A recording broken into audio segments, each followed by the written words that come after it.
Welcome to the Four Estates YouTube channel. If you were taking part in the Positively Music sessions over at Palace Fields, you were doing absolutely brilliantly well. We didn't want to stop doing that. So these videos are an attempt to allow us to continue to help you progress as musicians, because we thought you were doing absolutely brilliantly. So today is the guitar. I know a lot of you were doing really well at that. So today, what I'd like to do is to recap over some of the things that we learned, and then I'm going to see if we can test you by giving you new tasks to try and do to make sure we're all up to speed. And then I would like to be in a position where I can teach you about tablature music, which would basically just mean that if you hear a song that you like, you can look on the internet and then you will know how to play it based on the tab on there. So we're going to begin. So first of all, a quick recap on the names of the strings, which I know some of you already know, but we're going to start from the top. We're going to go all the way down. So this one here is called the low E, and it's low because it's low in pitch. Low. Yeah, so this is the E. Then underneath that we have the A string, and then we have the D. Then underneath this one we have the G. Underneath that, we have the B, and underneath this is the high E. So we have an E and an E. Okay, so obviously they're just a bunch of random letters, it seems. So come up with your own way of learning them, by all means. An interesting one might be elephants and donkeys grow big ears. Just at random, that's just a suggestion. But so come up with your own way of doing it, of course. But I will be using those references. So if I was to say, the third fret on the A string, I would know the A string is here, A. And the third fret would be 1, 2, 3, third. Yeah? And if I said the fifth fret on the B string, I would know B, and I would know to go 1, 2, 3, 4, 5. So I would suggest, if you wanted to pause the video right now and just try and test yourself, see how far you can come down. If I was to suggest to you to try and find the 9th fret on the D string, would you be able to do that? That was where the pause was. Hope you did it. If so, well done. Okay, so next, what I'd like to do is move on to the chords we already know, and then we're going to see how we can test ourselves from there.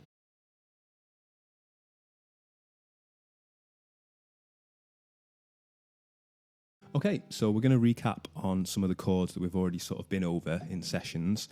So let's quickly get into it. So there's the E minor, which we know, which was the 2nd fret on the A string and the 2nd fret on the D string, and then you strum all of the chord from top to bottom. Okay, very good.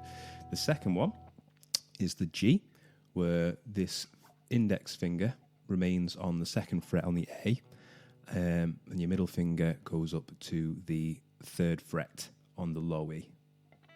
You also can put your ring finger on the 3rd fret of the high E as well. So we know this one. So we're quite comfortable so far, I believe. The A minor is the next one.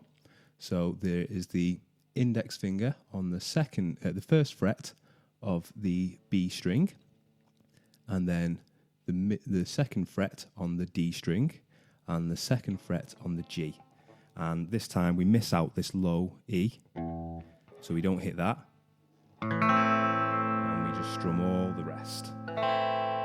So far we've got the E minor, the G, the A minor, and then once we're in this A minor shape, we're just going to keep it there, but this ring finger is going to move up to the 3rd fret on the A string, and again missing out on this low E. So, and that's going to be our C. Okay, so one chord that we touched on that I want to hammer home is the D.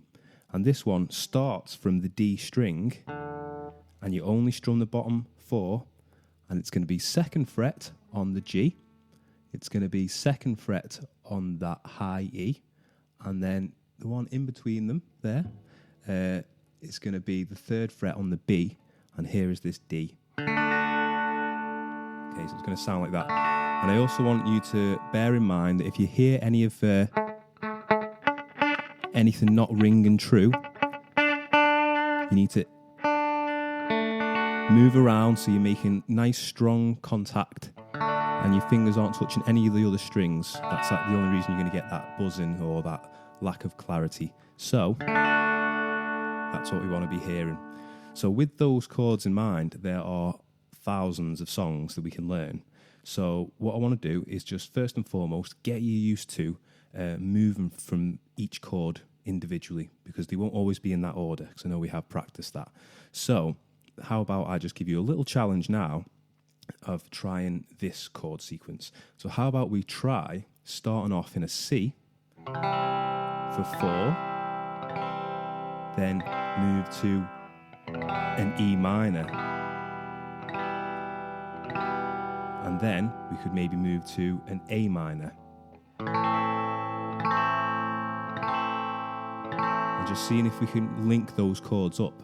So if you were to try that with me, it'd be C for 4, 1, 2, 3, to the E minor,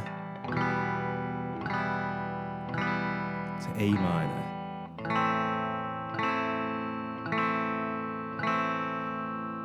So feel free to have a little practice of that and trying that with me if you want to go back. But the idea about these chords that I've given you is you can put them in any order you want and they'll always sound good, you know. So this is how songwriting works as well, because you just decide what you prefer, what comes next. If I was writing a song or you just playing or just jamming by myself, I might start off with a G and then might think I'll go to a D. I think, oh, that sounds good. But then I might go, start off on that G, but then, oh, I prefer that. And then C, E minor. You can just move any way you want. So I want to really hammer home the idea that you want to get fluent moving between each one. So set yourself tasks. Start off on a G and then try going to every one of these chords that we've learnt so far. You want to really be testing yourself at this stage. Okay, so obviously one of the things that I want you to be able to do by the end of these sessions is find a song that you like or you listen to and be able to have a go at learning it yourself. So what you'd do is you'd find the tab music for it, which is basically tablature music is a simple way of just telling you how to play the song. It might give you the chords and when to play them. So I'm going to pick a song now that you may not have heard of. It's called If You're Gonna Be Dumb, You Gotta Be Tough. Okay, because we've just learned the G, the C, and the D. That these are the only chords in that song as well. So it'll be a good way of explaining. So here we go. I'm going to play the song now, and you're going to see what you will see when you bring up tab music. And you can search in. There are thousands of sites. If you just put in the name of the song that you like and tab, guitar tab, you're going to get a variety of choice with the majority of songs. So here's the song, and I want to just show you how it works. So the lyrics are going to correspond to the chords. So you'll see the C will come in where it says tough, and then as you see the D is where it says when. So here we go. If you're gonna be dumb, you gotta be C. tough. D. When you get knocked down, you gotta get back G. up. I ain't the sharpest knife in the drawer, but C. I know enough to know. D. If you're gonna be dumb, you gotta be G. tough. I lit my brain with rod gut C. wisdom D. till my pain was chicken fried. And I had dudes with badges C. frisking D. teach me how to swallow pride. I took advice no fool would C. take. D. I got some habits I can't G. break. I I ain't the sharpest knife in the drawer, but I know enough to know. D. If you're gonna be dumb, you gotta be tough. If you're gonna be dumb, you gotta be tough. So what I'll do there is I'll give you the link to that song underneath with the link to the tab, and see if you can play along, see if you can maybe learn the song, and it'll get you moving between those chords. Country music, for example, it's so heavy on those three chords that you could learn hundreds of songs with just those three chords. So hopefully there you've been introduced to how to search for tab music, and how to follow it. It'll always say the names of the chords that you need on top of the website. And I'm going to go on now to explain how to read chords that you may not have seen before. Okay, so here are what chords look like when they are in tablature form. So that C that we've obviously learnt, you can see there where the 1 is, that shows that your first finger, your index finger, will be on the first fret of the B string, and then obviously the second and the third. That's what we've learned so far, isn't it? The circles, the zeros, represent the fact that the strings ring out, and the X represents that you do not hit and strum that string. Okay, so you can got there, that's C, and if you were to get into that G position that we've been in before, you can see that'll correspond, the numbers, with where your fingers are positioned, and again the zeros representing just ringing out with a strum, and the D there, as you notice, that 0 and those X's should correlate with what we've learned so far. So the only one there out of those 4 that we haven't done is the A. So if you want to have a little go at that, that should give you an idea of how to build up a chord that you may not have seen before based on tab music. So if it goes well, it should sound like this. So this is an A major chord. We did learn the A minor chord, so it's in the same family as that, but it's not quite there. So if you have a little go trying to figure that chord out, you can have a pause if you want, have a go. And I'm also going to show you just one more chord that I want you to figure out, and that will conclude. So have a go at this. Okay, so this chord is called a G7.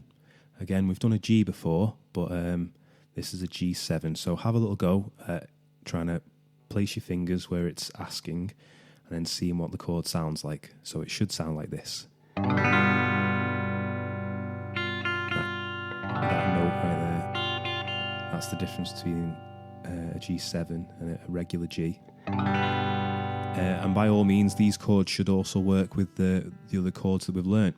So there should be enough there.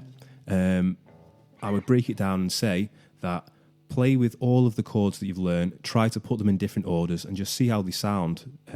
Try and get fluent moving between each one, and just try to just start enjoying to just play chords. And every time you're playing a chord, you're improving every single time, and you won't even realise that you're improving until someone will come over and say, "Wow, oh my God, I didn't realise you could play the guitar," and you'll say, "Oh, I'm just learning." But if you keep playing, you're going to be playing at a very high standard very quickly, because you've been doing really, really well.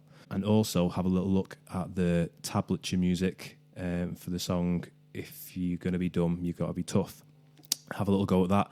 Maybe then pick a song that you like. It could be any song in the world. See if it's out there on tab. Have a go at trying to learn it. Have a go at least getting used to what tab looks like. Because as soon as you do that, you're on your own. You can play any song that there is out there. You can learn it yourself. Try and maybe in your own time learn some more chords. But for now, that's all I have to say. But by all means, comment below or get in touch about any questions you have, any worries or concerns, or if there's anything that you'd like me to go over or that you need more detail on. I'm very willing to do that. As for what's next, please get in contact with us. Tell me what you'd like to achieve on the guitar. If there's a particular song that you just want to learn, I'll break it down for you and we can do it together. But please just be in touch, continue learning. You're doing a fantastic job, and hopefully I'll see you all very soon. So take care.